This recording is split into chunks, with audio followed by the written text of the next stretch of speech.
Good morning. It's Sunday, January 23rd. Uh, Obviously, this is a new angle.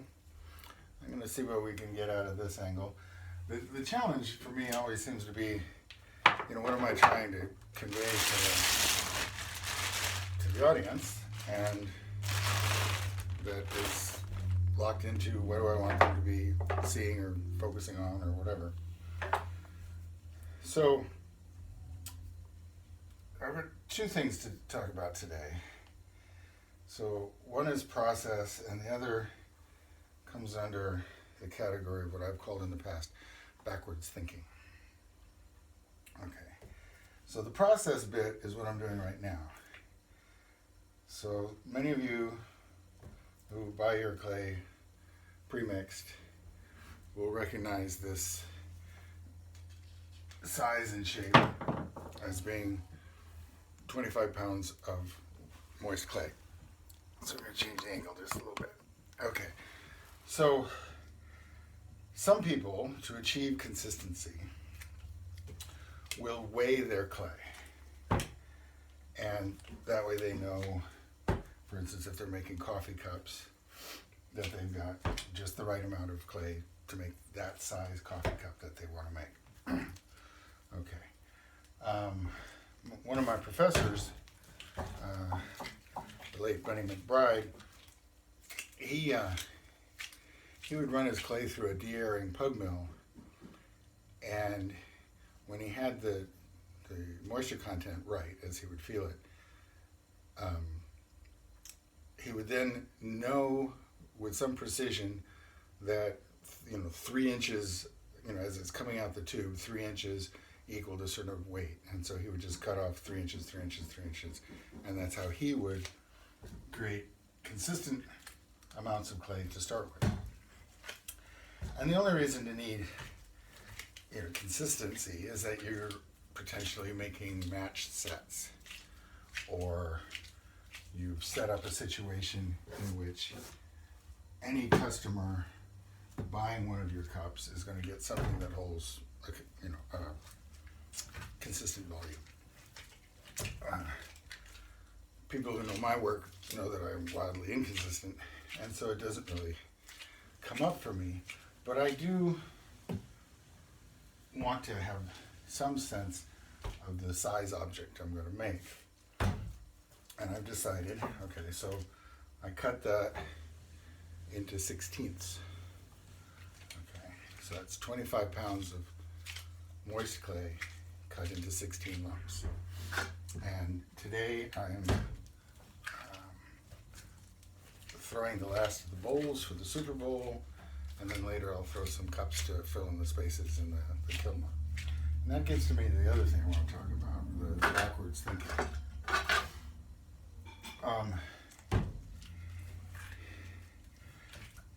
I don't think this is unique to ceramics. I'm sure project managers all over the world use this. And basically, it runs on the idea that you want to be ready in certain ways at a certain place in time in the future. So you go to the calendar and you say, on this day, I need to have these 10 things done and in place. Okay. So in this case, on the first Saturday of February, I think it's the 5th, I need to have all the bowls I'm going to donate at the Art Center. Except wait, that's the day of. That's when it's actually happening. So I can't just waltz in when it's actually happening.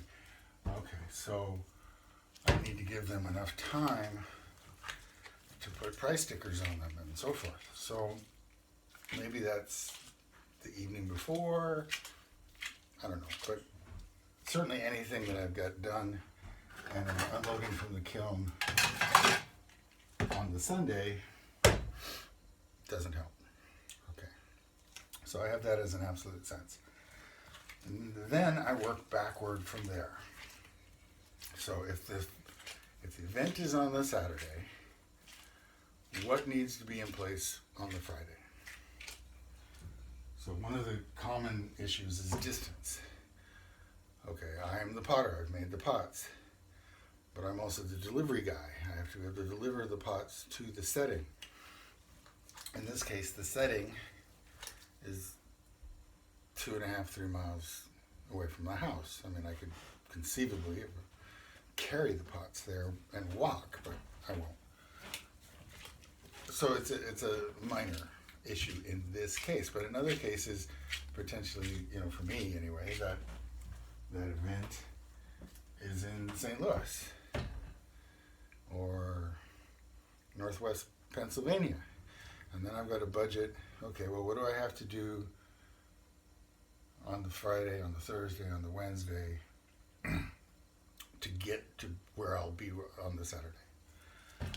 Okay, so once I've figured that transportation element, then I've figured out, okay, what's the latest possible day I could be unloading the pots, perhaps a little warm, from the kiln.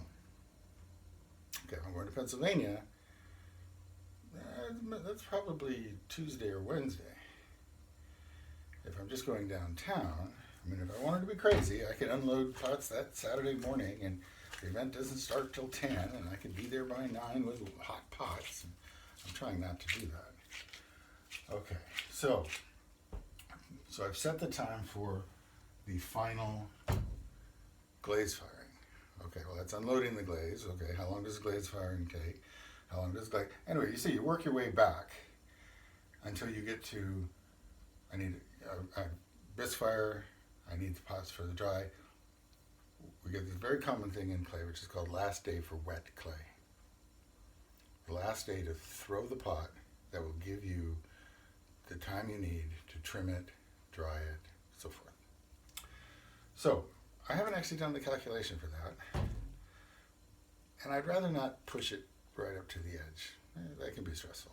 So I'm kind of hoping, just arbitrarily, that today is my last day for wet clay for this particular event. So that's backwards thinking. So you work from where you want to be, and you do the math backwards to get to where you are and inform what you're doing today. Have a good day.